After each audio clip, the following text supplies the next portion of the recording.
Okay, that part is live. Oh, who thought it was a good idea to have me run this?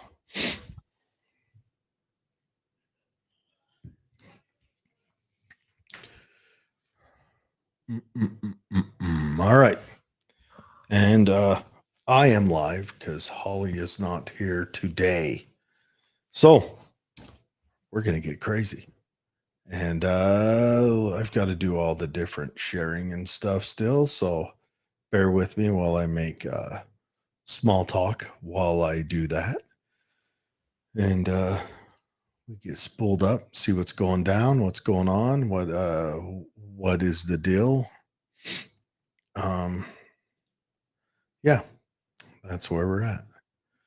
Okay. Uh-huh. And that one's on. Okay. All right. I just messed up there. But yeah, so I don't know, how's everyone week doing? Holly is doing the what is it called? The Formula One Drift, I believe it is. Yeah, that's what she's doing. Let's see if this is still working. You guys might hear some feedback for a second, but maybe not. I don't know. Maybe if I turn this on. Yep, there we go. All right. So we're in there. We're on. We're going. I've just got to do some sharing, and then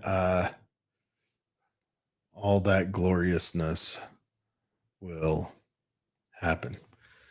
Got to share it so everyone sees it, so everyone jumps on, so that we do our stuff. But we're going to talk about crazy stuff tonight because, yeah, it's a good night for that. Apparently, that's still rolling. Who would have known? Anyways, so let me get my sharing out of the way, and then we'll talk about the crazy stuff. Tonight on the docket, what I want to talk about is the story that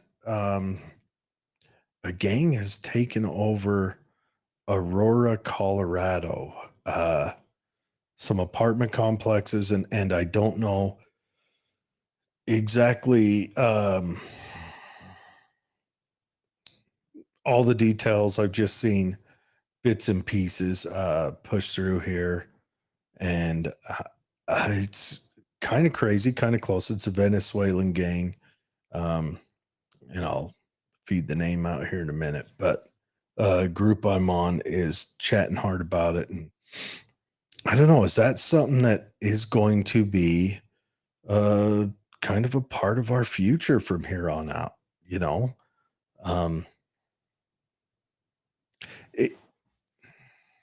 yeah, I don't know. Like, let's say Trump wins and he moves into starting to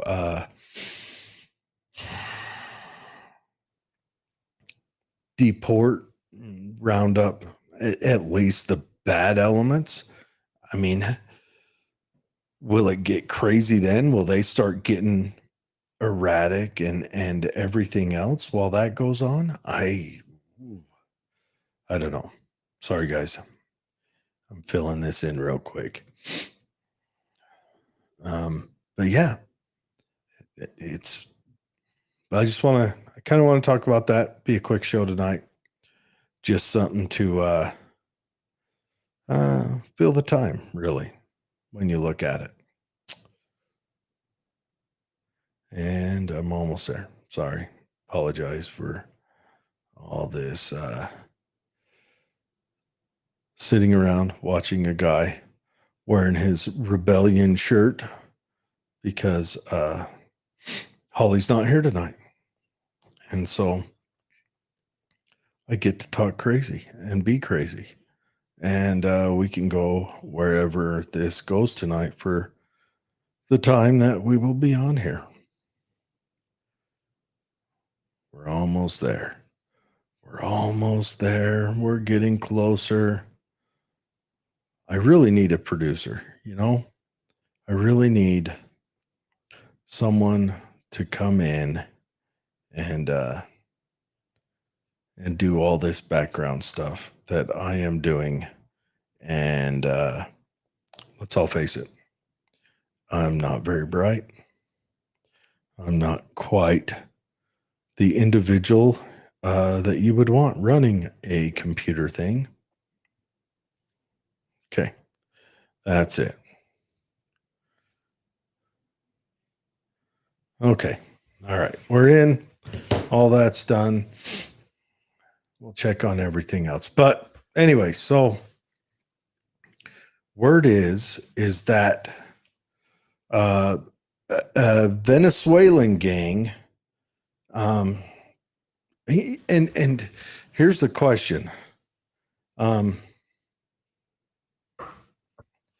Did the Venezuelan gang come in and get moved around by the government? Like we hear all those stories about how the government moves people by bus or plane or whatever as groups. And did they move these guys as a whole group?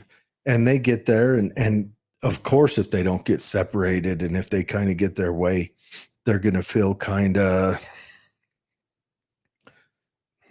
I don't know, for lack of a better term, kind of important. Like they can do this. Yeah. I don't know. All right. Last thing, I promise, unless someone calls. And then we're going to bring them on. So if you guys, we are going to have, I've sent out to certain people, they can call in. We'll be doing it different. And if someone wants to call in and talk about this, we'll make it happen. But yeah, we're in just, I don't know. But anyway, so if they got moved in as a group, could that be why they are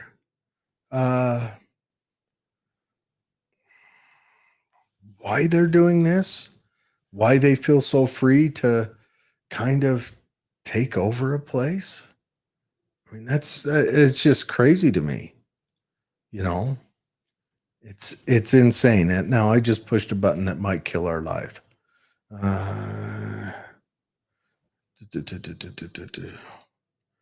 Okay. Yeah. It might have killed it. Let's see. Anyways, yeah, it killed it. I'll probably have to restart it on there. But anyways, so what do you guys think? What do you think is going on with this? I really need a producer. I am not near smart enough to do this, trying to do all this at the same time. But so we'll read the story real quick. Got it pulled up right here in the Gazette. So the Aurora mayor. Now, the stories came out that the governor of Colorado and the police chief of Aurora. Now, Aurora is a suburb of Colorado. It's a fairly big town. Aurora has the Batman movie theater shooting fame. That's where it was. So the governor and the police chief have been quiet or denying it from what I've seen up until now. But apparently the mayor has not. This comes from just 2 hours ago. Mike Kaufman, the Aurora mayor, he acknowledged on Thursday that a Venezuelan gang have taken control of several apartment complexes in the northern part of the city in what he called a nightmare situation. He also admitted that the city lost control of the gang infiltration and they're working aggressively to get it back.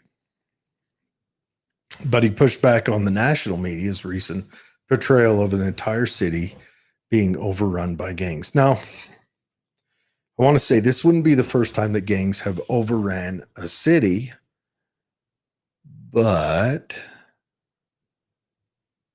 I don't think having a foreign gang of illegal immigrants, or a number of them being illegals, especially the leaders of that gang, being in control of an American city. I mean, could you imagine that happening in a foreign country? I mean, let's take Venezuela. Venezuela's having all sorts of issues. They're, playing with socialism. They just had a totally free and fair election, of course. And what if an American gang went down there and took over? Do you think Venezuela would allow that to happen? Do you think that would float with them? I don't think so. I just don't think so. But hey, that's me. That's just craziness. And I'll be honest, I haven't been following this 100% yet.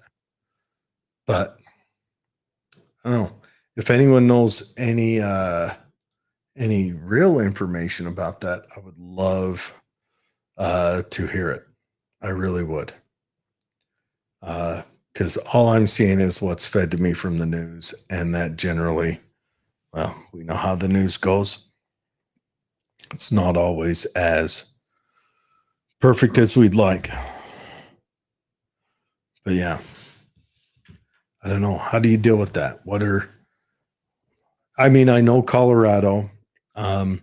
Aurora is a suburb of Denver. I've been to Aurora a few times. It's kind of on the airport side of Denver, so kind of on the east side, away from the mountains. And I also know that coming out of Denver, they've had a push to eliminate their evil weapons of evilness, and that came from their governor. I don't remember how far they got with that. I just know it was a push. They might have achieved some stuff with that. I was stationed there in the Army at Colorado Springs, and I loved it there. But it kind of seems like some people have lost their minds. We'll have to see how that all pans out. Yeah. All right. So, Fred, I ought to have you call my phone and tell me what you know about this situation.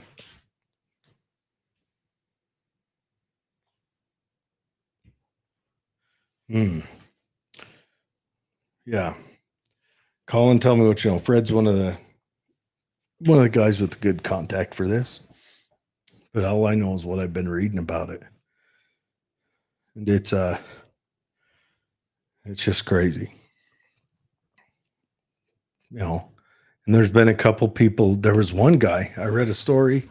One guy just went missing. So they did a health and wellness check on his place, and they found like an arsenal and drums of gasoline, like they're getting ready to do some kind of hostage situation on that. I mean, could that be the case? All right. Let's see if I can't line all this up. All right. Fred, are you there? Okay. Other than that, go. All right. Are you there? Can you hear us? Yeah, I hear you. All right. And we hear you. So what do you know about this Aurora situation? Well, Aurora has traditionally been a liberal corner of Colorado for 25 years. And so they're getting to enjoy what they voted for 25 years. Oh, yeah. They are very they're just against anything right-wing or moral. I mean, the residents there are just extremely left-wing and liberal. on every issue and have been for 25 years. Do you think that's how Aurora was able to be taken by a foreign gang? Well, yeah, it's the town where they would get the least resistance getting established. Yeah, Makes well, sense to me. it's a disarmed town. You know, they're definitely disarmed. They don't, you know. Well, yeah, they're first in line on defunding the police and all that. You know, they're just right there with all that. So the amount of protections they have from this kind of thing is minimal. It's crazy when you think about it, because we always gripe about how Utah has Salt Lake City, kind of the corridor is this, bastion of Democrats and anti-gun and everything else. And then the outskirts is split. But I think Colorado's even worse, because Utah has never proposed anti-assault weapon bill or any of that. And Colorado keeps pumping them out, and they keep pumping in mayors that give Kamala Harris a run for her money on the Democrat Party line. Yeah. Well, I've spent quite a bit of time in Colorado for a few different reasons, and Denver as a whole is just like Salt Lake City, extremely liberal. Mm-hmm. And you know, as a Sunday go to meeting kind of guy, extremely immoral. You know, just like the goals of Karl Marx. You know, corrupting what is good. That's Denver, and if you go into your resort towns, you know, Beaver Creek and Vail and Aspen, also very liberal. Just they like have Park a lot City. of money. Yeah, they have a lot of money sunk into those places from California for the resorts and for all the condos, and so those areas are just as liberal as Denver.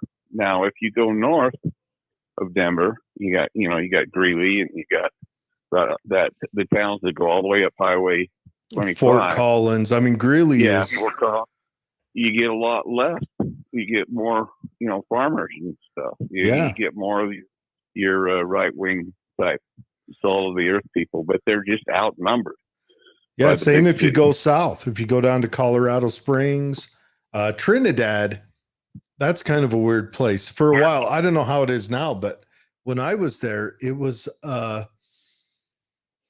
kind of from what I heard. I never went to Trinidad, but I heard that it was a hub of transgender people. And I never verified that. Well, so I actually interviewed for a store manager job in the Trinidad Walmart. And so Sherry and we went down there and we visited and got a feel for the city and everything. And I did the research. There was a female doctor out of California who was doing sex changes, medical surgeries for sex changes. And she was catching a lot of heat in California, so she searched around and she landed in Trinidad. And so the ongoing joke from way back when, I think we're talking 50s, at least 60s, is, what happened to him? Oh, he made the trip to Trinidad. That was the ongoing joke back in those days. So it is true. Yeah, it's true. That was like the focal point of the beginning of surgical transitioning, men to women. I don't know about women to men as much, but men to women for sure. And that tradition is still there. It's still. When I was there, it felt an awful lot like Park City as far as resort feeling, but yeah, it's still known for that. Now, I'm sure there's other places that do a lot more of those kinds of surgeries now than Trinidad does, but they were the first for a couple of decades. Kind of the hub of it. So yeah, Colorado's got the schizophrenia a lot like, well, I would say it has it a lot worse than Utah does. A lot worse. Yeah. And oh yeah. I think that's because of obviously the influence of the LDS Church. Exactly. That's right on Obviously. the mark. That would be the biggest factor making the difference. I think there's a little more transient military presence in Colorado. I mean, we have Hill Phil, but that's about it. Yeah, You know, and Colorado's got Peterson Air Force Base. Of course, Fort Carson. Colorado also has the Air Force Academy. Yep. So maybe. Yeah. So they've got a lot of influx from all over the country in and out of there that we don't get in Utah. So bringing various ideas in with them as they come. Mm. But you know, military influence traditionally has been a very positive influence. But anytime people bounce around, it takes its toll on them over time. Yeah. Well, there could be that. And also, I just wonder how Trinidad became the hub for that. Was it because it's right on the New Mexico border? So could it have? I don't know why that doctor picked that place, other than I think she found some sympathetic people that were willing to not kick her out. I think that's kind of how it went. Maybe it was like a real libertarian place.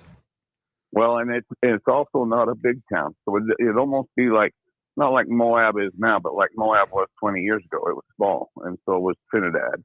So it was out of sight, out of mind, you know, and this secret thing could be going on, and no one would know about it except for the people of that community. And that's kind of what my take was once I read. You know, I'm about to go. I didn't get picked for that job. 3 of us tested for that job, and they gave it to another lady, and I ended up getting the job in Sydney, Nebraska instead. But because we were possibly going to move there, we did a lot of snooping around and asking and learning about that town. I loved Colorado when I stationed there, but I mean, I was down in Colorado Springs and the outdoor stuff. I honestly have never been into Denver proper. I've driven through it handful, probably 20 times. But well, and Denver used to be a really exciting city with it, you know, just like New York City, just like Manhattan. Very exciting, positive place to go visit, lots of good things to do. You know, of course, you can go anywhere and find bad things to do, but it was a great city, with the exception of there was Colfax Avenue. If you drove down that one road, they would come up to you while you're stopped at the stoplight with their palm open with 4 different kinds of drugs in their palm, trying to sell them to you at your window. But that was just isolated to one little spot. But thanks to the Summer of Love, the whole city's just gone, just like Seattle and Portland. Just pretty crazy. Yeah, it's wild. I that guy that's running for the Democrat Party for CD2, I want to have him back on because he says, you know, he was in Seattle when that went on, and I can't believe when he says, I didn't see any of that violence. It seemed all, you know, bluster. And I didn't get a chance, so I got sidetracked on that interview, but I want to ask him, 4 people, I think, got killed in that 3-week period. So is that nothing? Is 4 people getting murdered in that one, what was it, a 3-block circumference? Well, I will say this about that. First of all, I worked with a guy. I hired on the highway patrol here in Utah with a guy who had just finished 7 years with Seattle PD as a detective, and they dealt with more violent stuff than Salt Lake City. They had their homicides and issues going on, but it's like anywhere else. If you don't know about it, you don't know about it. You know, if you're home in bed when it's happening, you don't know about it. And then for whatever reason, the Northwest has always had their serial killers up there too. You know? Yeah, no joke. I mean, it's just crazy. Yeah, to lay out the Northwest, they've got all that. But But my question on that is, yes, there's a lot more murders, but when they have this summer of love, CHOP take over this, this area of the city, and we're going to go communist, and the SoundCloud rapper's going to run it. What? And he says he was there. So I don't know if he was in there or close, but how can you say that was a positive thing when 4 people got murdered who were tied to that place? Well, okay, Right. 2 people were tied to it. 2 others were young teenage black men who were joyriding an SUV. And the ever welcoming communists who had set up a wall, for lack of a better term, when they came close to that wall, they didn't cross it. They came close to it. They just opened fire on it. And no investigation was ever done. Yeah. They never looked into it. No one was charged. Here's my theory on that. Why he would be able to say that. During the Summer of Love in Salt Lake City, there were very specific locations where the problems existed. And I would dare say my father has never been to any of those places in 40 years. You know what I mean? And so he would not be aware of what's going on in those places. You had your Cottonwood Heights had a couple of weeks that was kind of ugly, but the rest of it was usually isolated downtown. And, just because of the parking issues, that's the place I usually avoid. So I can see how a common person could be in the city and not be aware of those specific location, like that. What was it called? The Chaz or whatever it was. Chaz, and then they changed it to CHOP. Capitol Hill. Yeah. Well, autonomous zone. Then the second part of that is who controlled the media during all that. Bingo. But the news still got out about those guys getting killed. The one guy, you can go watch the video today. They were in a nightclub or whatever. And the El Presidente of Chaz is yelling at an ambulance. They had taken the place over and kicked the police out. Well, they go into a club, they're doing whatever commies do when the sun goes down. One guy, bingo, bango, he gets shot, and they're yelling at the ambulance, just go in there and get him. And the ambulance is on orders. All of the municipal emergency response on orders. We don't go in there. You wanted this place. One, we can't secure you when you go in there. We can't control it. And so they're accusing the ambulance driver of murdering the guy because he won't go in there. But do you blame him? Yeah. Well, I have my little brother. He's 12 years younger than me. He's a fire captain up in Anacortes, Washington. And he was working as a paramedic during all that up in there. And I'll never forget the day he called me and he says, I got to tell you what happened to me today. And I would have never believed I would have seen the day. And he was in Seattle and he was working on a guy that was medically, having an issue. And, it's a guy that's probably high on drugs or something, and he's trying to keep him from shutting down. And here came the Antifa people crowding in on him and just bad mouthing them because they were government, paramedics are government. So we hate you. And he says, and I looked up and normally you would have 12 Seattle PD officers surrounding you, facing out, and just beating anyone that wanted to threaten the paramedics. And he says, that day, I looked up to see if I had help, and I could see the officers standing on the periphery. They could see what was happening, that they were under orders not to come in and help. And he says, I would have never believed the day that I would see that, And that's... So then the paramedics had to create their own tactical plan to protect each other from that day forth. When they would go on a medical, That's how you break down society. Oh yeah, it was definitely a step of crumble for sure. He was so disheartened that day. I think the question is, are we going to see more incidences like this in Aurora happening around the country? That's a fair question to ask. Now granted, I would think go on. I would think it's very possible. And then, of course, the next thought is, well, if Trump wins or if Kamala wins, well, I think either way, we're in for some strife. Well, here's the deal. If Trump wins, the Democrat Party is going to turn their protesters on again, and we're going to have chaos nationwide. And absolutely. We'll have it. My prediction is we'll have it for 6 months. Well, 3 to 6 months after Trump wins. Then it will die down for a year. And then 6 months before the midterms, it'll pick back up. And then depending on how the midterms go, it'll either continue. I don't think it'll last wholesale because one, they lose their value if it goes on too long. Right. But I also think the Democrats want to goad the Republicans into doing something brash and illegal. They want to goad them into it. They would love for a sniper to pop up somewhere so they could just go crazy over that. Well, that's how they get the military on their side. January 6th, this is my thing. January 6th, for whatever it was stupid. They should not have done that because that is getting close to crossing that line.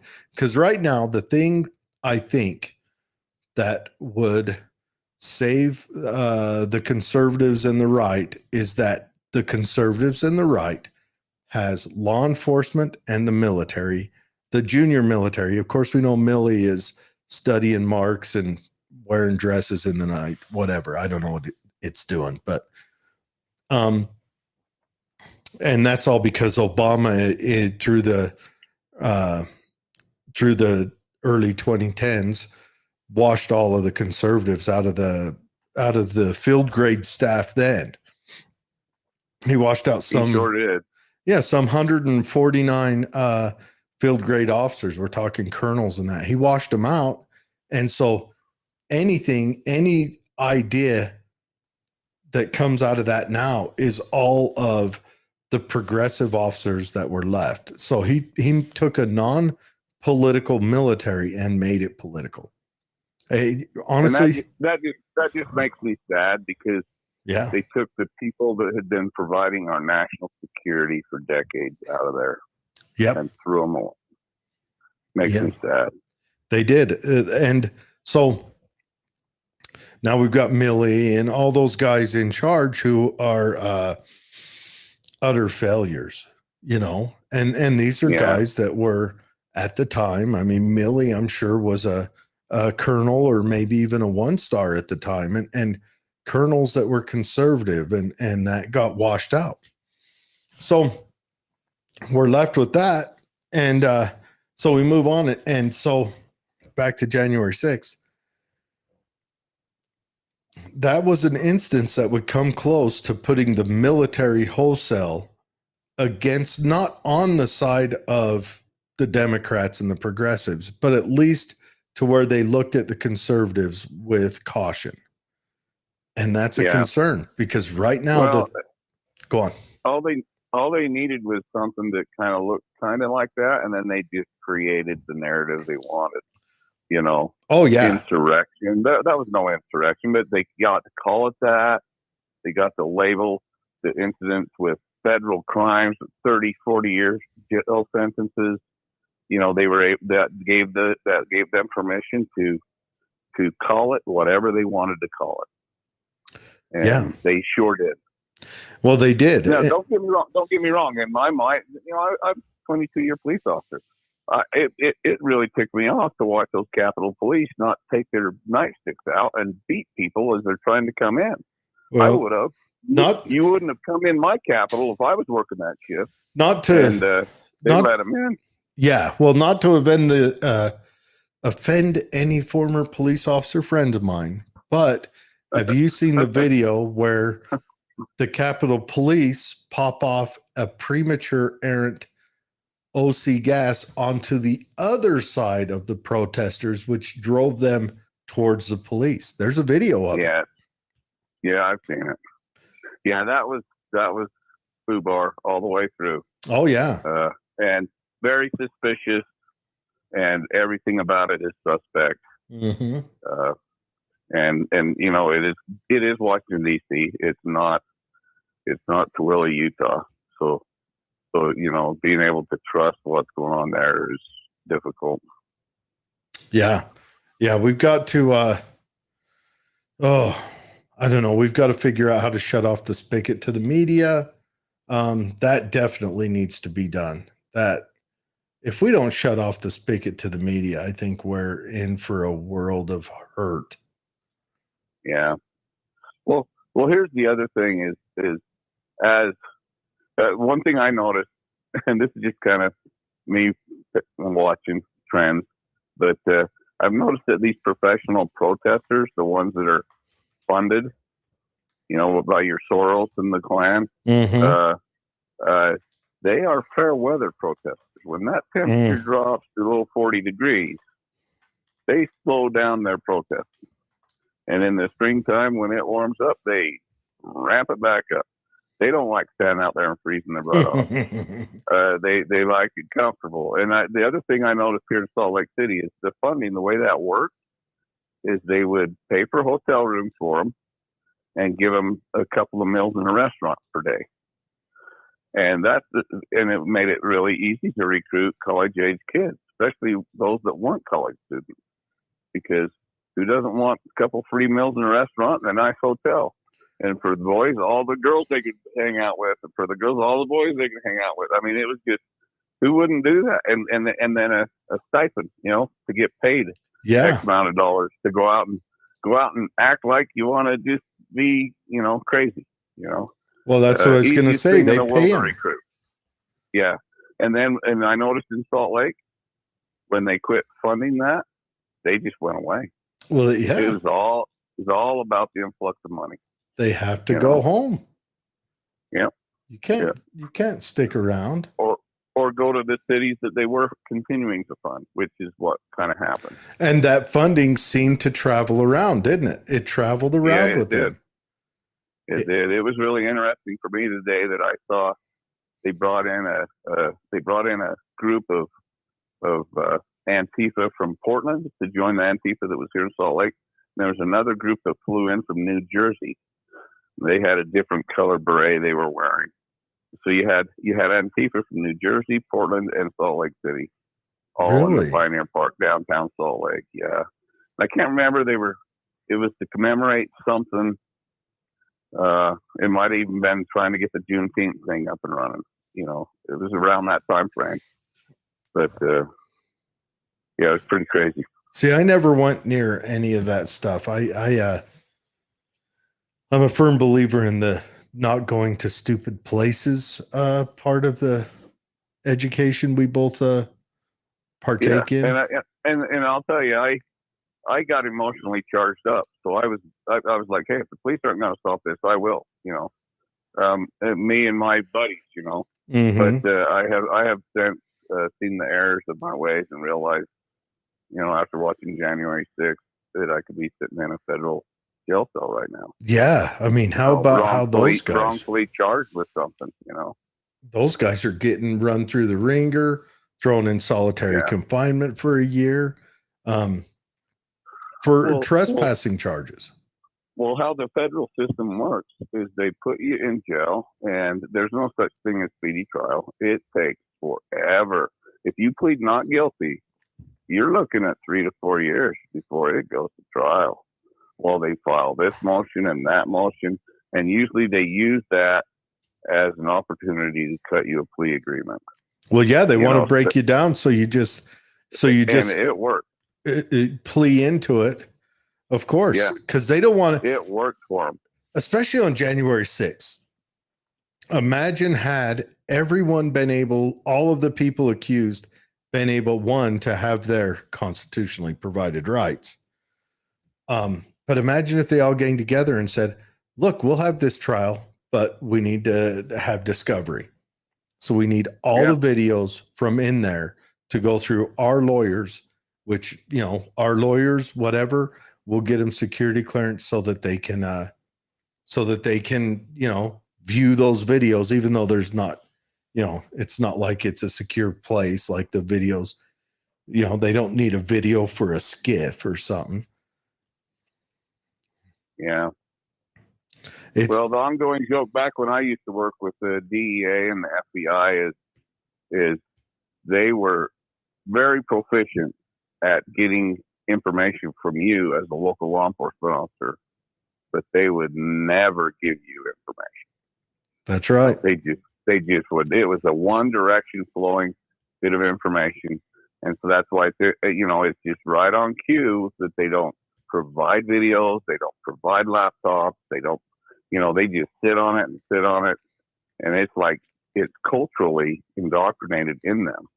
And that isn't something that just happened in the last few years. They've been that way for 20 years. Well, we all know what they did at Waco. It was started out under the ATF. And the ATF was up against the clock because of what they done up in Ruby Ridge.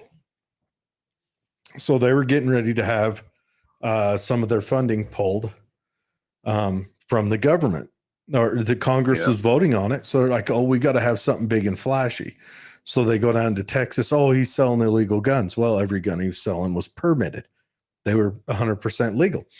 They got paperwork on every one of them. Oh, well, he's molesting kids. Well, at that point, sounds like the ATF doesn't have a job down there anymore.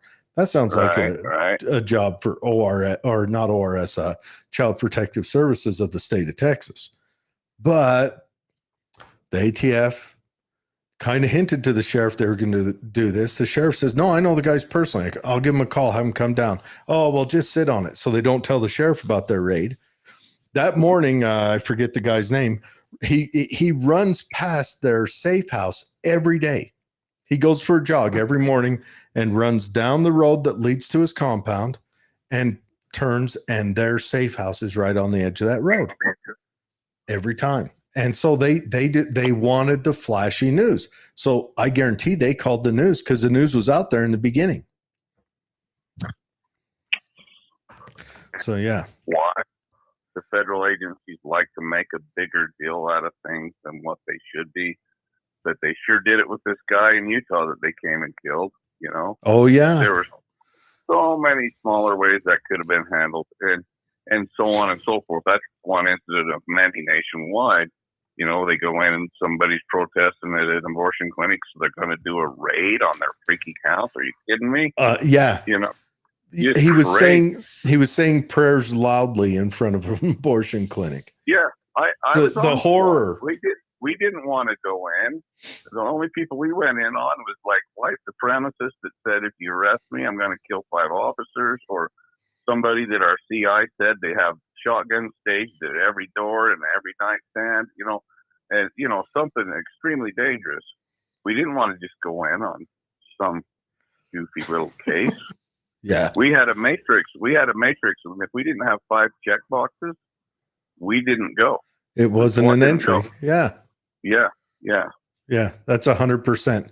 Let's read. Rooster says, let Aurora call me to Utah and see how that works for them. I think he's talking about the gang in Aurora. I fought this exact gang in Venezuela. Most the F words. I was a part of putting them in Venezuelan jails. Bring them on and it will not end well. Then he says, Trump called for National Guard protection 3 days before 1/6. Nancy declined that request. She needs to be held in front on Congress for idiocy. Man, if we started holding Congress people for idiocy, what a happy day that'd be busy. Who are we going to hold them in front of? Because everyone, it'd be a Mexican standoff. And he says, and Texas, we found out from Texas during 2BS. I'm wondering if he's talking about Waco, or let's see if we found Antifa from Texas during the stuff up here in Salt Lake. Him and a friend found. That's true. That's true. There were a lot of Texas license plates in Salt Lake City during that whole Antifa influx. That is absolutely true. Yeah, I don't know. I took pictures of all those plates, and they were heavy on Texas. It's rough. And I know Utah has its divisive contentions right now we're going to see how those play out in the next couple of months. But I'm just glad I'm not in a place that is openly retarded. Yeah. Well, if Rooster were to take a road trip to Aurora, he might recognize some people. You know? Yeah. He might bump into some of the old people that he collected intel on.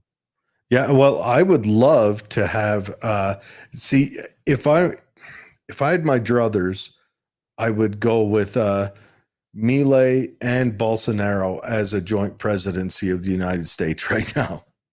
Because you got Milei, he's cutting their federal government in, he's cutting out like half or 2/3 of them.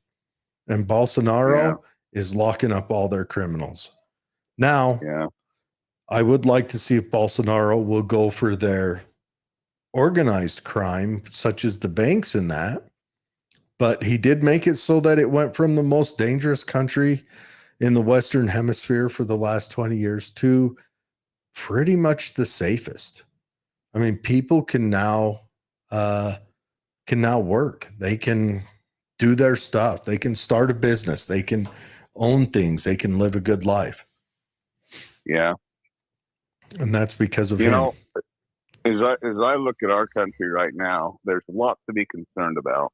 Mm-hmm. And probably the most physically dangerous would be, whether World War III breaks out or whether we had a civil war. That would be very disconcerting.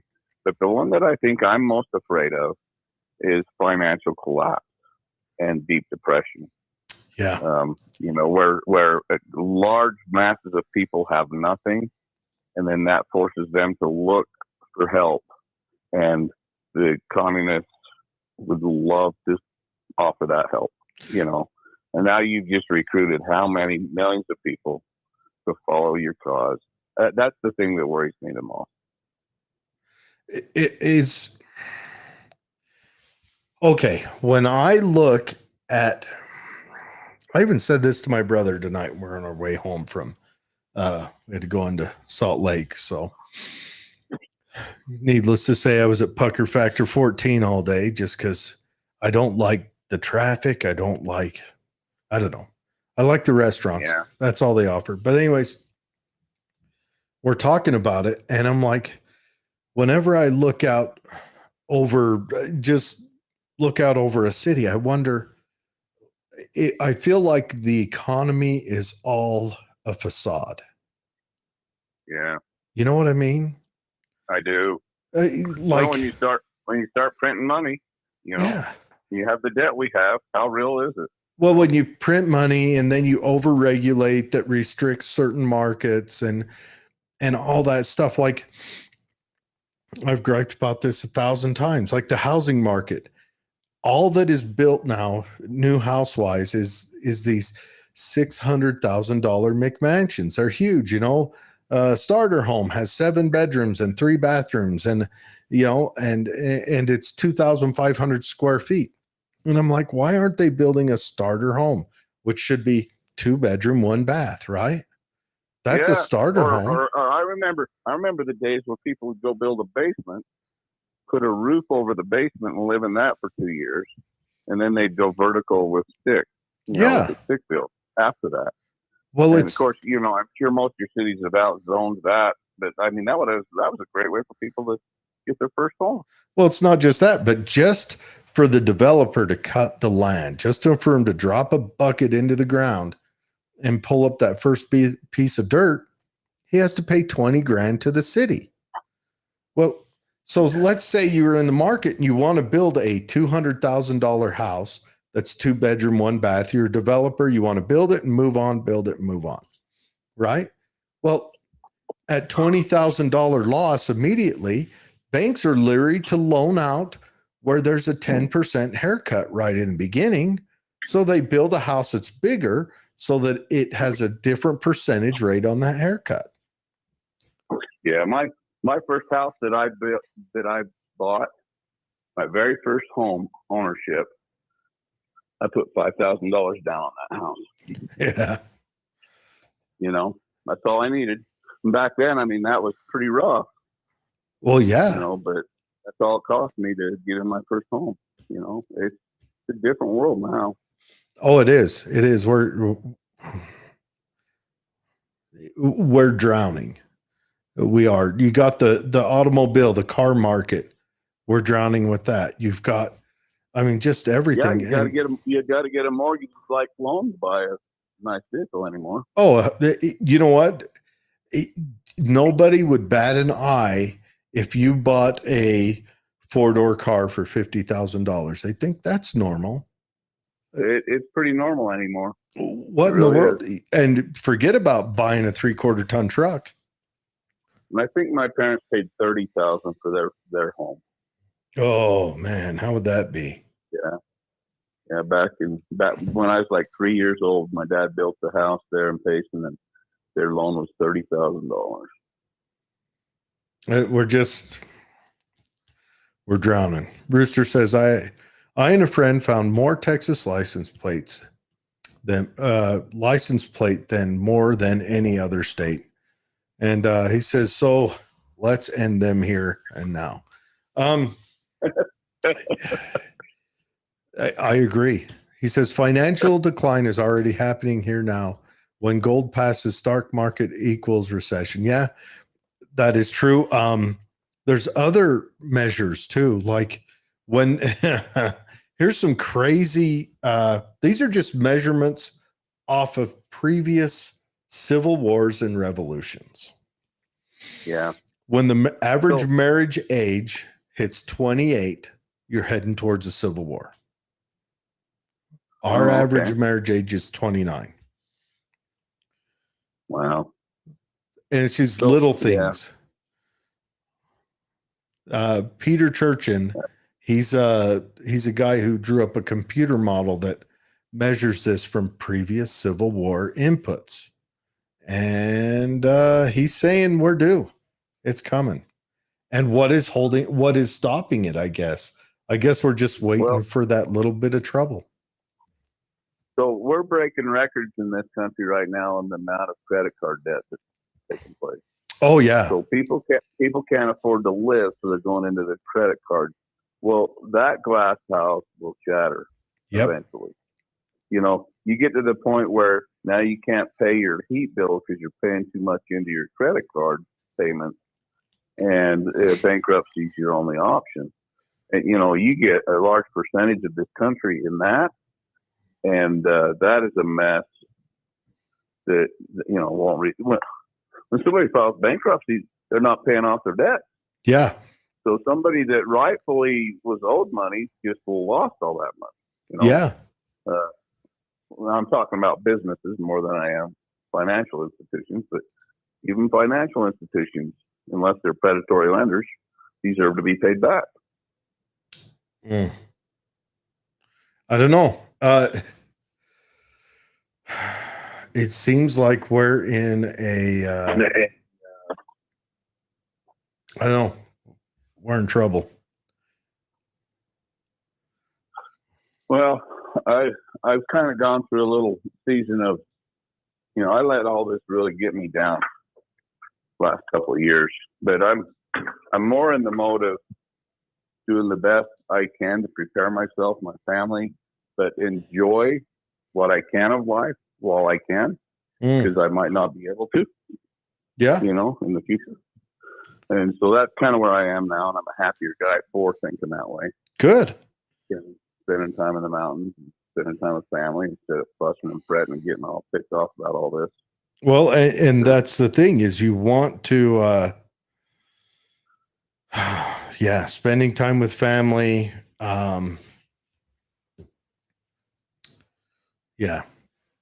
Keeping all that.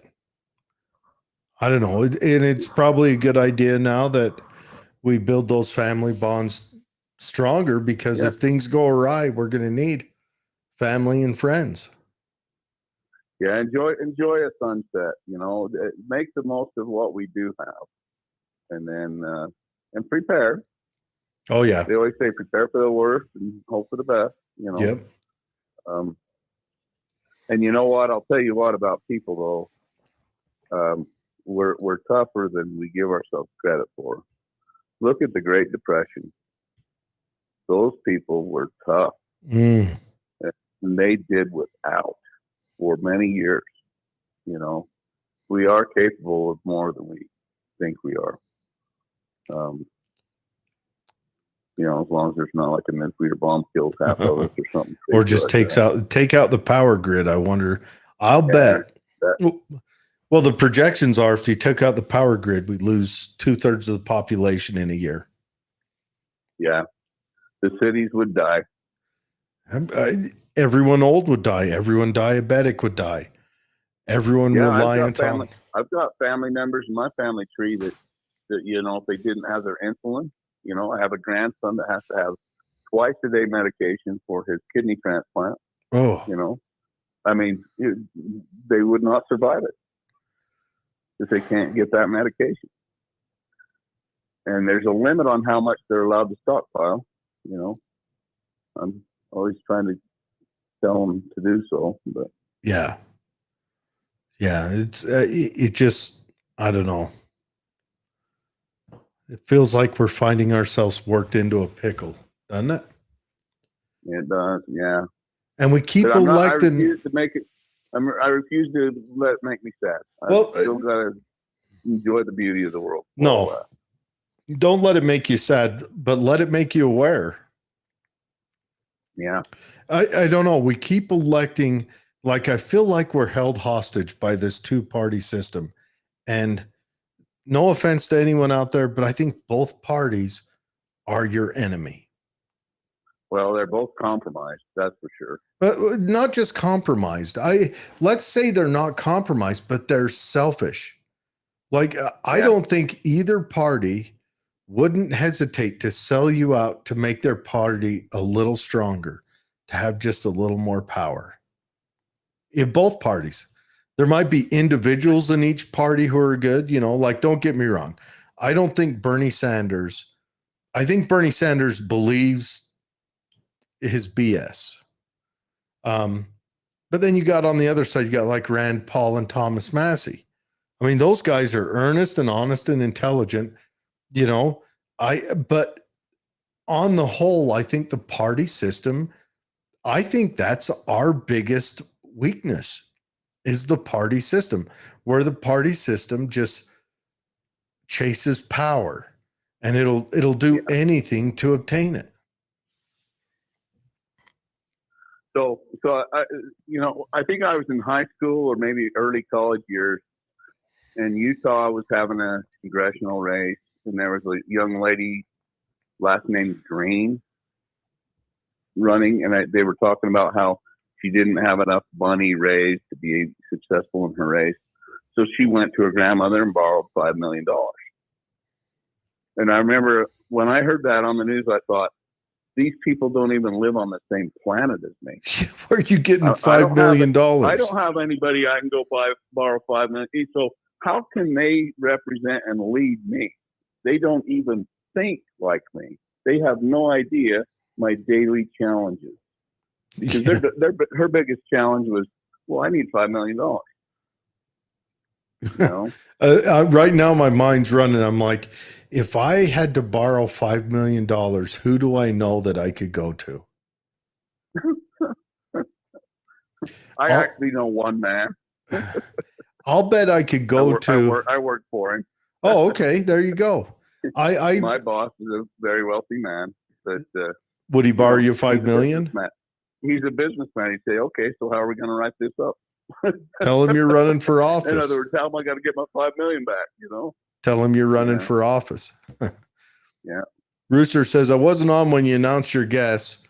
I'd love to talk to him face to face. He's freaking intelligent. Oh my gosh, Rooster. You'll get to talk to me face to face on Monday, brother. Yeah. Yeah. I don't know. We're gonna go scout some deer. Oh, really? Where are you guys headed? Yeah. Well, we got the Wasatch Range. We got between I-80 and Sheep Creek down on Spanish Fork Canyon. We got that whole area. Are you on the bow? No, this is for the rifle hunt. Oh, so you got to go a little deeper in. I used to love it. We're just going to scout locations for now. The deer won't be in the same spot by then. No, they won't. But I had a Old brother-in-law of mine, I went hunting with him on the Wasatch Extended Archery, and he's walking Oh, like wow. behind the houses on the bench, and people were not pleased. Yeah. Well, But for archery, he was legal. He wasn't that far back, yeah. I don't care what people think. No. The tradition of archery hunt was there first before their house was. Yep, 100%. 100%. I don't know. We'll have to see what's going on. Holly, she's doing a racetrack thing tonight. So Oh yeah. she wasn't able to be here. Formula Drift. That's right. Yeah. So I got to wear my rebellion shirt and I got to talk crazy and didn't have to concentrate on one politician or another because they all stink. Yeah. It'd be nice if we wrestled back control from them, wouldn't it? Yeah. Who do you pick? The devil you know or the devil you don't? It's hard. Oh, that's a tough call, right? What to do. Yeah. That's a tough call. And there's the big one. So that's the new rub is there's this big movement from all of us delegates that voted for Lyman and gave him the majority of the votes from the caucus system. And now everybody wants to go write Lyman in, which could cost Cox his position. And what's his name? King, the Democrat runner, could win. That's the thing. It could split the vote. And let me ask you this. I want to pick your brain on this because you're a delegate. Yeah, I am. Why does the delegates and the general voter, why do you think their opinions differ so much? We delegates dug into the details more, where the general population doesn't look at the issues in detail like the delegates do. They listen to one comment on the news or see one comment on social media that sways their vote. I took a college class at UVU back in the day, and the entire semester was analyzing why people vote the way they do. And the person that has the best chance to win is the person with the most name recognition. Yeah, it had nothing to do with their political views. And back then, we figured that LaVell Edwards, the football coach at BYU, probably could win any race in Utah he wants. That's name recognition, regardless of his politics. And something I've noticed with Governor Cox is he makes a one-line comment that satisfies the farmers, another one-line comment that satisfies the Mormons, another one-line comment that satisfies the city people. And he just picks each little group and he throws a one-liner out there that satisfies him. Oh, I like that. I think I'll vote for him. It's and crazy. They haven't researched. Well, I'll just give you an example. When it was time for the primary, my kids called me and asked me who to vote for. Well, they didn't know. They're good for them registering to vote, but they didn't know. Yeah. Well, hey Russ, how you doing? Good to see you, man. I've got a question. Because I think this split, okay, let's call it out for what it is. SB 54 isn't going to go away anytime soon. No. Just not. So we've got to live with it. Now we're going to focus on the Republicans because you're a Republican and you're a delegate. How do we get the Republican delegates and the Republican regulars on the same page? Because they're not on the same page, and that's where the rift is. And if it splits the vote and gives it to the Democrat, I will maybe call that poetic justice. But well, I have to ask my question. Would I rather have King or would I rather have Cox? And I don't know if I dare answer that question for everybody to hear it. I am not a Cox fan. I don't know anything about King. But what I do know, now there is a benefit. If he tells the truth, I like him, Well, that's all I want. Somebody to be honest to me. Yeah, good luck. They don't get there if they tell the truth. Maybe governor of Wyoming. But if there is this, I've talked about this before, but there is in politics strength from weakness. Now, let's remember the last time this country had sound fiscal responsibility was when we had a Democrat president and a Republican Congress. That was during Bill Clinton with Newt Gingrich running the Congress. And that's the last time we had fiscal responsibility. Now, we didn't pay off the debt, but we had fiscal responsibility. We didn't have it under Bush. We didn't have it under Reagan. You know, that was the last time. And before that, the last time we had it was under Eisenhower. And Eisenhower was of a different sort. He was of a different mentality. We haven't had people near politics with his mindset since. You know, the guy who called out. It always amazes me, Jared, that the volume of American politics that you have knowledge of. I like history, and they're all, I don't know. So maybe, and if Holly hears me say this, she might smack me upside the head, but maybe a Democrat governor with our conservative leaning House of Representatives and state senators would cause the senators and the representatives to lean into their stated values harder because they're going against the governor. You know what I'm saying? I do. That's how we got the Dobbs decision. We got the Dobbs decision because Biden became the president. That's how we got it. We wouldn't have gotten Dobbs, which Dobbs is where they undid Roe versus Wade and pushed it back to the states. We wouldn't have gotten that had Trump won. I can guarantee you that. They would have sat on their hands, but Biden becomes president, and so conservatives rally and say, we've got to put some effort forward. We're not sitting on our hands anymore. We've got to put effort forward. And they did. And they drove it up to the courts. And the courts looked at it and rightfully sided with them. And that's what happened. Norma says, an honest politician, ? Yeah. They're very few and far between. I don't know. I don't know what the future looks like. I really don't. We're in crazy times. Oh, I lost you on the phone here. 1 second. All right. You there, Fred? Yeah, I got you. Okay. You kind of went dim there for a while. I could still hear you, but it was low volume. Yeah, I don't know. The phone jumped off of the mixer and I don't know what happened. Everything does crazy stuff. So where did you lose me at? Nah, you don't need to hear me repeat it. You've heard it 1,000 times from me. I'm a broken clock. Yeah, it's all good. So I just recently went to the Republican committee meeting. Basically, it was all the precinct chair people in the county. And we discussed a little bit. Well, first of all, our secretary's doing a bang-up job. She's making it to where we can all access who in our precinct, our Republicans. And she's a brand new secretary. She's hitting the ground running. She's hitting the ground running. She's doing an awesome job.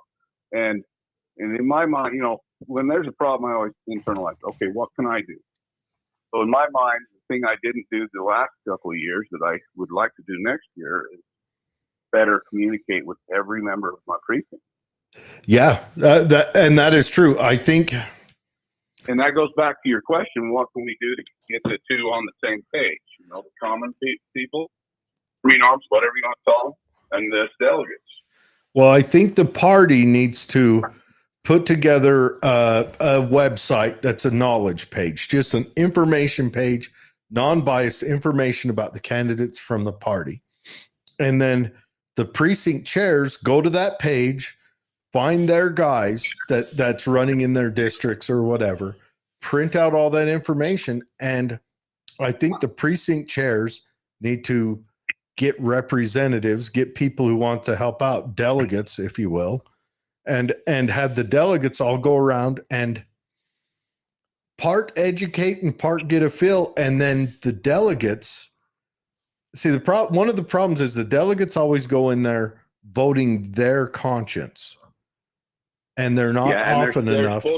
They're supposed to be voting, representing the desires of the precinct. So you just hit the nail on the head. See, that's where I have a little bit of a conscience issue, because I would want to go in and educate them the way I think. And I think you can do that. I do too, but as long as I represent those who don't agree with me, I'm okay. Yeah. And you go to every registered Republican and you say, all right, do you have 10 minutes to sit down and chat with me? Carry a 6-pack of Sprite with you and hand them a Sprite or whatever, and sit down and chat with them and say, hey, all right, here's the people running. Who do you feel? I'm not going to write your name down. I'm just going to put a tick mark on their page, whatever. Who do you feel? But while you're there, you have a chance to say, okay, this is my feelings. This is where I think we're lost. And then let them decide. After you've educated them a little bit, they may not change their mind, or you might actually change their mind, and then send them into the general vote with knowledge and all that stuff. With some knowledge. No, I think we did painfully failed in that area, and I hope we can do better. And I think this new secretary, she's putting her boot to our rear end and helping us out. So I think we should do better moving forward. It's hard. It's hard though. Anytime there's a web page, if you want to turn me off, tell me to go to a web page. You know what I'm saying? It's like, okay, how busy is this web page going to be? But if you could give each person 5 points, and all they got to do is read 5 points, and then say, and then inquire on more details of each of these points, you can go here. I agree. And the web page is not something for you to take to them. The web page is for you to go to as a delegate. And let's say you've got this guy running for your House district, this guy running for your Senate district. You got the governor. You print out their pages, and those are something that you carry with you to have here's the party's message. You give them your message, and then you let them. And then let them tell you how they want you. Yeah, basically stimulate their desire to do some research. Yeah. You want to turn me off, ask me to read 16 pages, And I say that jokingly because when I was doing drug interdiction on the highway, when we'd reach out to Texas El Paso intelligence, that's what they do. They'd fax you 16 pages. Well, I'm not going to read all this. I'm on a traffic stop. I haven't got time to make this decision based on what you just sent me. So we had to find intel systems that was a picture, 3 comments, and here's where you call if you want to know more. Yeah, and that works so much better. But it's something like that, because the more data you throw out there, the less people you touch. I dig it, and that's going to be a fine line you're going to have to walk on how to do that, and it'll be a learning process, but I think the delegates need to step up and do that. Yeah, I agree. Because we can't have this. It's actually the chair. It's actually the chair people, the vice chair and the chairman of the precinct that really have the responsibility to do that. And then the delegates, you're right, the delegates' responsibility is to listen to the members of the caucus and represent them. Well, if we keep having a split like this in the Republican Party is going to keep having hardships and losing bigly.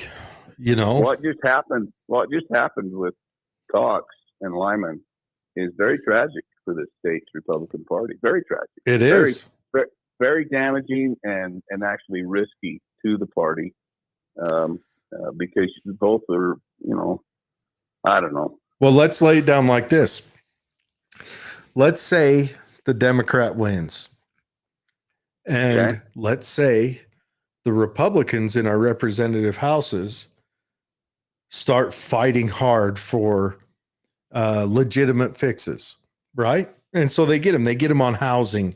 They get them on, any issue that we have in the state. Let's say the Republican houses fight and get our lands back from the feds. That could easily flip our state Democrat because the guy in the big chair is a Democrat and he will get all that credit. Yeah. Well, I hate to say it, but we have our state. First of all, we have a glut of college-educated people in this state, way more than other states, and that's why when you pay a wage in Utah on a bachelor's degree, it's less than what you pay a bachelor's degree in other states. Same with a master's degree; they pay less here than they do in California or Colorado. It's called elite overproduction.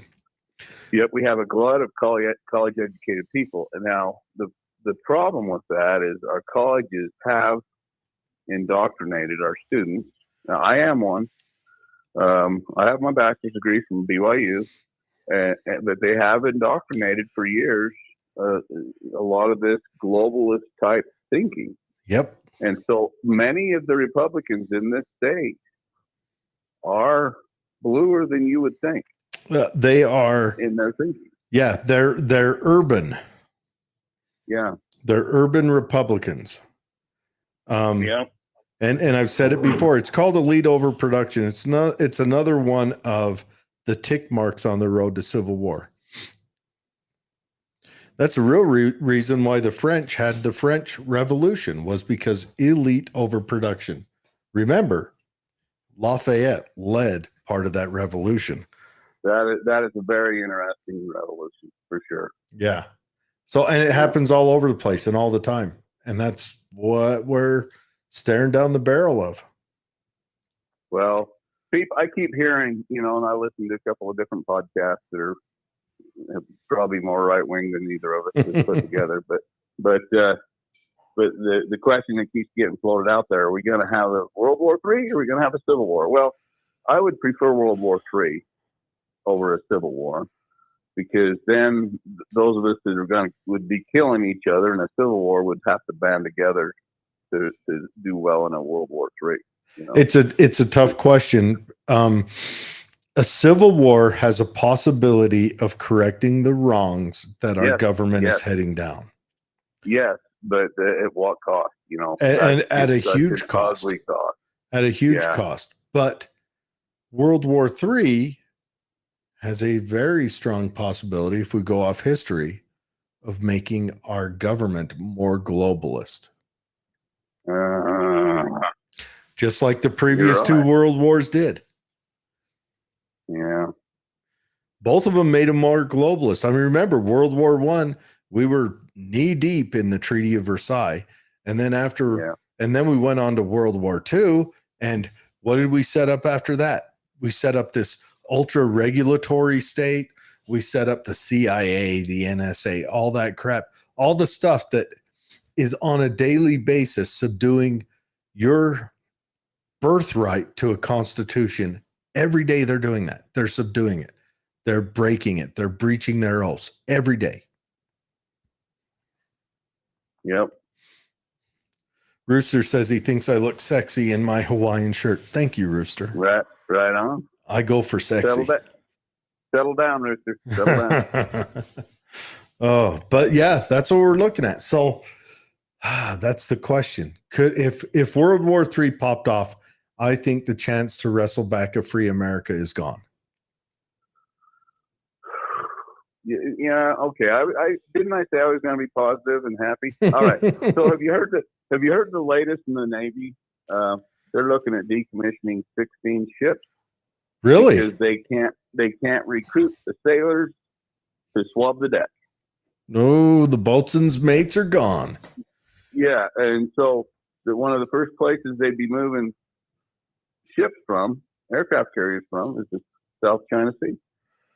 To cover other strategic places, which would just give China all kinds of benefits.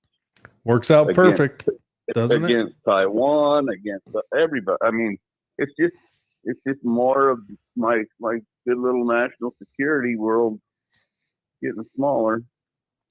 Then again, I look at it. Let me devil's advocate this.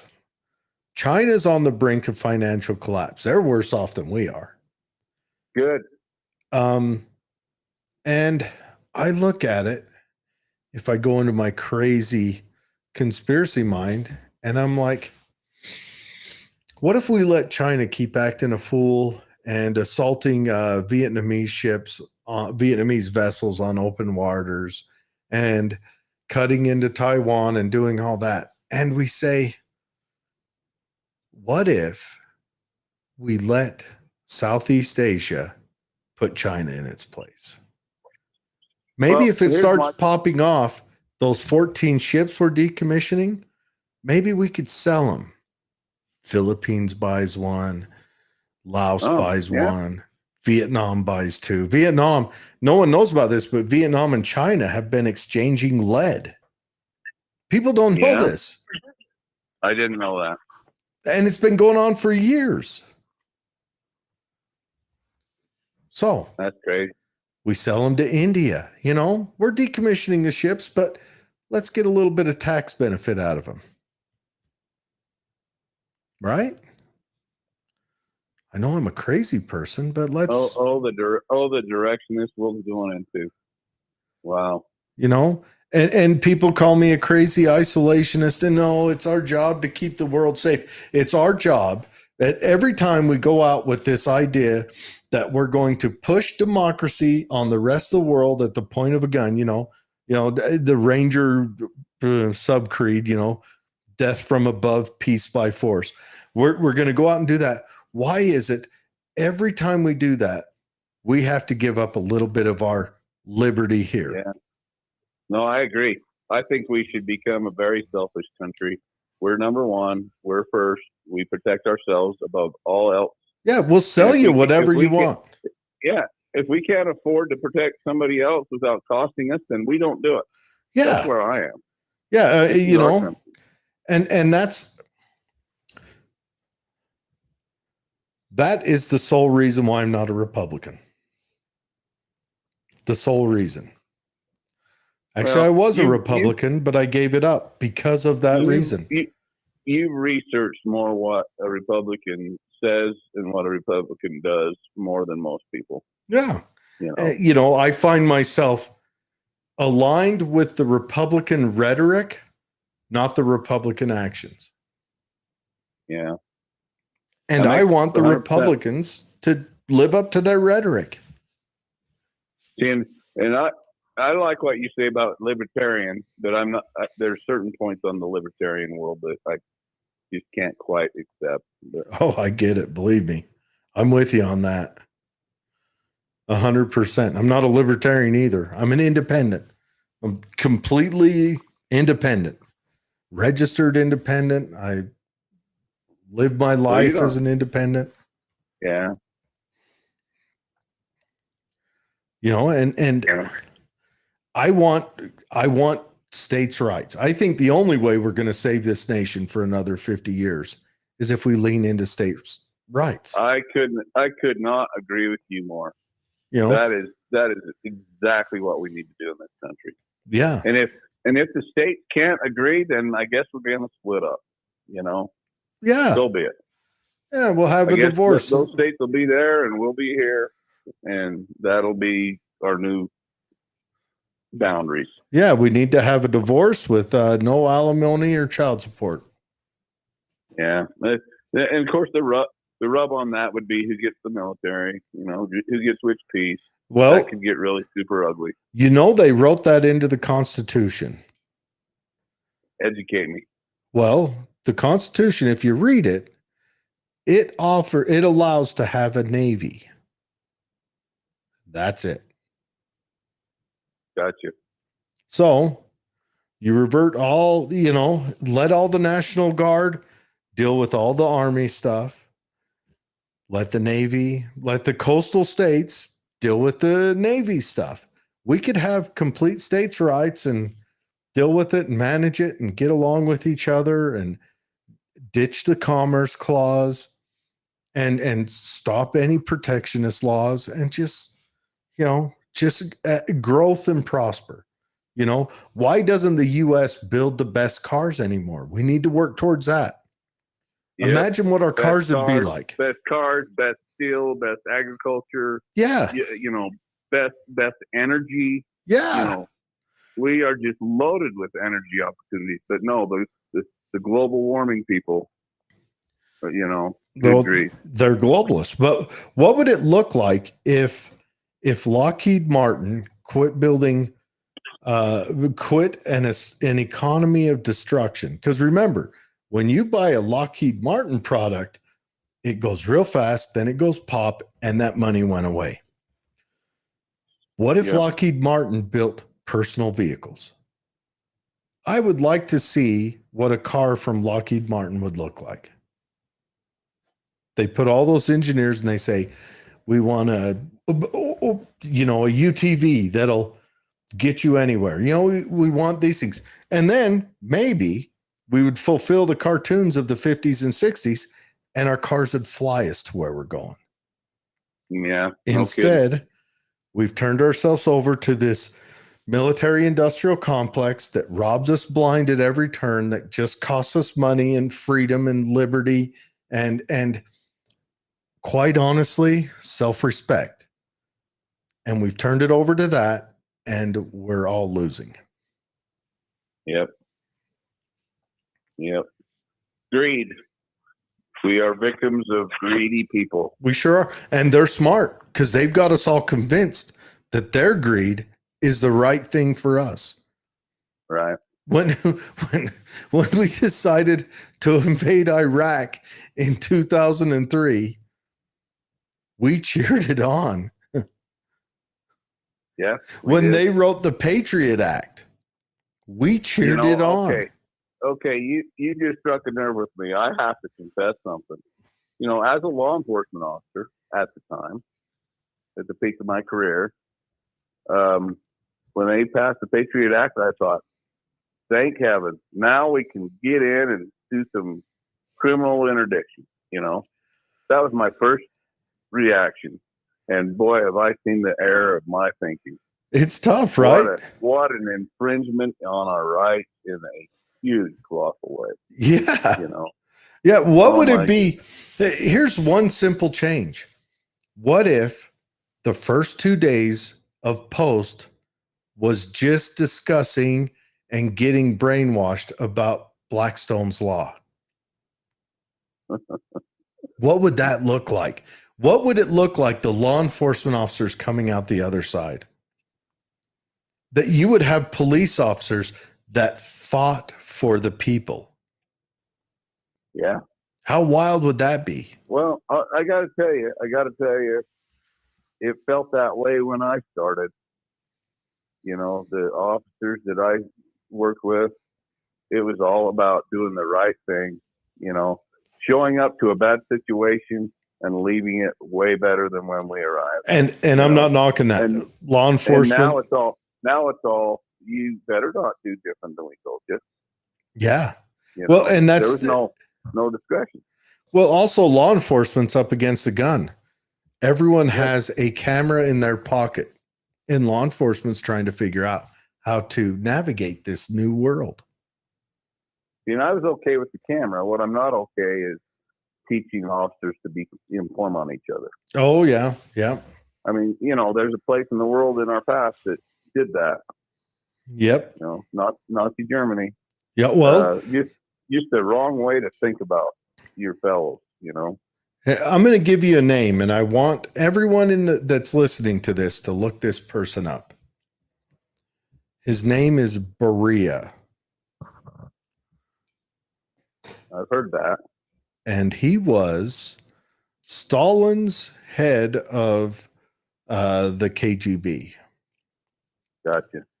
And the Nazis couldn't have, in a lab, produced anyone half as evil as Beria. Right. Beria was so evil that when Stalin heard that his daughter went over to their house to visit, Stalin called and told her, get out of there now, get out of there quick. Stalin was afraid of that man. Wow. You read stories about World War II, about the German generals. And you hear these stories, the secondhand story, or not the German, the Russian generals, Zhukov and those guys. And you hear stories about them, and they all had steel teeth. And everyone assumes they had steel teeth because they wanted to look scary. Like the Germans in World War I and World War II had a thing where they would slash their face and pack it with straw to make a big scar. So they thought that the Russians had steel teeth to look scary. No, they had steel teeth because Beria investigated them. Wow. He knocked all their teeth out. He was an evil man. They believe that he was also a serial killer that liked to kill young ladies. NKVD, O'Malley says. All I can say is I've had life pretty good. You start telling stories like that, and I realize just what a cushy little life I've had my whole life. Yeah, and I want to keep it that way. In comparison to the darkness. Mallory's going to start talking about the gulags here in a minute. Hey, they're on. But Beria was probably one of the scariest human beings to ever live. And that's because horrible. They set up a total government system where the serial killers had a place in politics. Good grief. And that's what it was. Yeah, he's a scary dude. There's books written on him. And he was a scary dude. Maybe that'll be my next Audible book. I think I have 11 credits still. Oh, nice. Yeah. Nice, yeah. I just renewed my credits. Yeah. You got to love Audible. I do. Well, it's my long commute. That's what I do. So I listen to Jesse Kelly on the way to work, and I listen to a book on the way home. Jesse Kelly, the guy you got a signed book from? Is that one you're talking about? Yes, sir. Mallory's now grinding her teeth. She's like, why you got to bring that up? I'm sorry, Mallory. I should have called you. She says, everyone should read the Gulag Archipelago. And they should, 100%. Solzhenitsyn was all 3 volumes. You know how big that book is. It's a good book. It's long. It's a big one, but he was, an artillery officer, and he said something that made someone mad. There's a couple other names, but that whole time it was a wild time. Russia got away with stuff here. What was the reporter's name? They had a reporter that was Stalin's lapdog from the New York Times who said, no, the Holodomor isn't happening. It's all fake. Yeah, Russia was very active in indoctrinating this country towards communism, and it was rolling rapidly forward. I don't think it was them indoctrinating us. It was the colleges had already got a hold of them. Well, the colleges had been recruited by Russia. Russia had their people in here, and what brought all that to a screeching halt was that book that Mallory just mentioned, the Gulag Archipelago. When it was released in Western Europe, it stopped communism in this country in its tracks. Well, for a season. It kind of did. All right. So a couple things that stopped communism. In 1989, Poland was up for an election. And the communists in Poland, because they were not the Communist Party of Greater Russia, they were, a regional or yeah. And they said just like Romania or any of the others. Now Romania was violent and brutal. That was a whole different animal. You can watch the video of that commissar getting what was his name? Dang it. But yeah, he got shot up against a statue of, I think, himself. Wow. But anyways, Poland, their Communist Party was so cocky, they thought, we'll let liberals on this. Now you got to understand, when you're in Europe, liberal means something different than it does over here. Yes, it does. So they said, we'll let liberals on the ballot. And this was the death knell for Russia. It just took 2 years. But this was the death knell for the communist nations, for the bloc. And the liberals won some 75-80% of the elections. Wow. And that's when everyone took a long, hard look at, what is going on? And communism was doomed from that day forward. Doomed. Had no chance. You know, all I've ever known is the two parties, in the U.S. You got the other parties, but you got the Republicans and the Democrats. Yep. Bipolar political system. When I was in Sweden, they had 16 parties that were almost equally in size. Well, that's the parliamentary Very system. Interesting. Yeah, we've got a first past the post system, which means that you really only need two parties to function. Where in a parliamentary system, the parties build coalitions, and there's very few countries that do the first past the post like we do. But most everywhere else does a parliamentary system where parties will try to get other parties on their side to become stronger. It's more localized elections, which in a lot of ways might be better. But I mean, England's not doing very well right now, so who knows? Yeah, they let Pakistan come in and take over. Yeah, yes, they did. Yes, they did. Mallory also says, read Ordinary Men by Christopher Browning. Quit talking bad about my police officers now. Oh, is that the one where they talked about the was it the Hungarian police that became? No, it was the German police. It was the federal police of Germany. Okay. And they become very violent, ruthless, atrocity-ridden men. And they were bakers, seamstress, and brass makers, and they got recruited through the reserve system, and then they got ordered to do these atrocities. And in a short period of time, they just accepted it and actually got to where they thrived on it. They were just ordinary men that went dark. Well, if I was to suggest and the only reason book, I know that, I have to thank Mallory. She required me to read that book. Well, they kind of had to go dark, and darkness is in all of us. Yeah. Remember, we all like to say we would be the guys that stood against Hitler. I don't know. They had some in those groups. Yeah, and some of them were allowed to get out, but most of them grasped it and went with it. Well, that was the whole group movement, the whole irrationality of crowds. Another book, and here's a good one to read. This is an uplifting book, but it's very sad throughout it. It's called The White Pill by Michael Malice. Okay. And it's a fairly quick one, and it's a good one. It just tells the story of communist Russia, of how it was set up and what happened.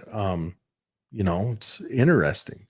I've yet to find a story. I want to find a story on the Black Flag Army of the Ukraine. They were the last army that held out against the Red Army as they took over Ukraine. And they were an anarchist army led by a cavalry captain. And I would like to find a book on that. But there's very few books on stuff like that.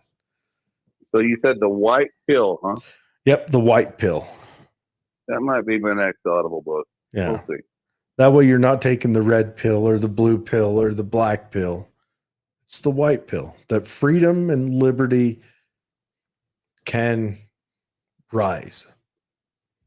All my other books that I have written down to listen to, I got from our handgun class. Oh, yeah. Yeah.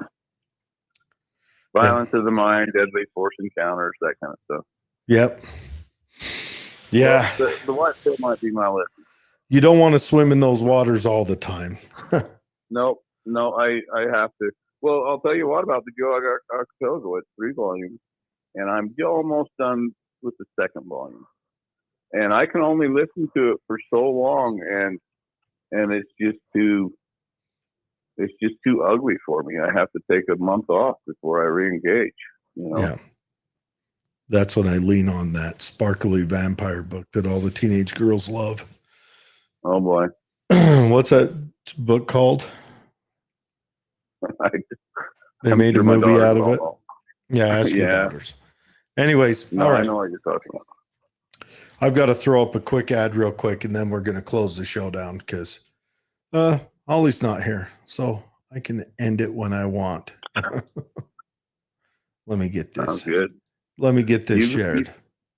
You've had more than your share of my opinions tonight, so hey, I always good to shut her down.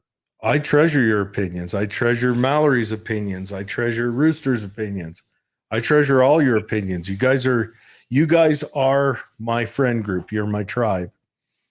So, for everyone who's watching, I don't know if I switch this over, if it'll keep showing, but Grantsville they're celebrating a Constitution Day, Saturday, September 7th at the Grantsville City Park. There's going to be food, games, music. There's going to be a lot of stuff going on. So go down there, join in to celebrate our Constitution. That is, we are rare in the world that we have such a document that was so well thought out. And I'm not going to say there wasn't greed or malice put into the designing of it, but it was so well thought out that it fought for it fought for a level of liberty that had never existed before. And we have drifted a ways away from it, but it's still something to celebrate. It's amazing. I mean, there's few times in history you've got the Cylinder of Cyrus. I mean, that's another feature of liberty where he took over Babylon and outlawed slavery and did all these things and released the Jews and let them go back. And then you have the Magna Carta, where King John was being a little abusive to lords, and it only gave rights to lords, but it was a step in the direction.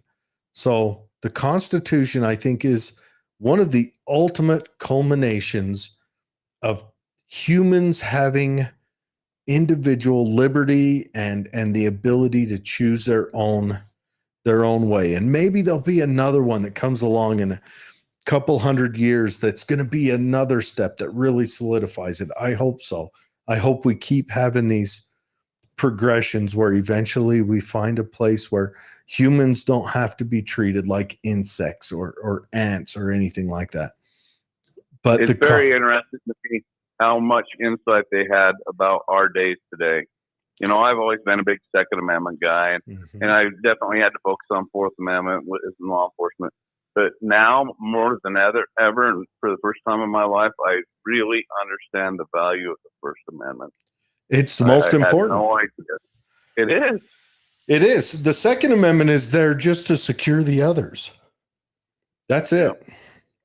But the First Amendment is the utmost important, and we got to keep that one alive, and we got to fight for it. And we're under censorship right now. Oh, yeah. In a huge way. Oh, yeah. That's why they're going after Elon Musk. Just him buying Twitter and saying, I'm going to make this little modicum of changes, freak the world out. The world. If he went to Europe right now, he'd probably be arrested. Yeah, they're losing their minds over him and his ideas, that's for sure. They arrested that guy who founded Telegram. Yeah, I read about that just the other day because he wouldn't give up the privacy. Yep. Think about that. We're facing it. We're facing it. Yeah. Maybe it's time to become isolationist. Anyways, Fred, thank you for joining me. Mallory, Rooster, Russell, Norma, everyone, thank you for joining me. That's the show for tonight. That's all I really want to talk about. Everyone, if you're able to get down to Grantsville on September 7th to join in on the Constitution Day, get down there and do it. It's going to be a great event. And the Constitution has rights in there for everyone. We all need to appreciate it. I know in some edges of some political parties, some parts of the Constitution are unpopular. And it's usually the party in power that is unfriendly to the Constitution. Oddly enough, the Constitution is an anti-power message. And, just take a jump through history. You see times where the other political party was anti that part of the Constitution. So we got to, I think, all appreciate that and recognize that, and maybe try to stop the next crazy pendulum swing that drives us into madness. Thanks for joining us, everyone. We'll be back next Friday. Holly will be on and be back to our usual program. So we'll have to behave ourselves, huh? Yeah, I'll have to behave myself. I'll have to be docile. Sorry, Holly. Yes, she is the proper person on the show, dressing all fancy and looking nice and using the appropriate language for a show. And I'm the one who tonight I drank a Guinness. Last week I had that Cali Red by Snoop Dogg. A really good wine, really like a dessert wine. Something you drink with cake, I think. Who knows what I'll try next week? But it'll be something, I'm sure. All right. Thanks again, Fred. And yeah, I don't know who the guest is next week yet. Working on someone.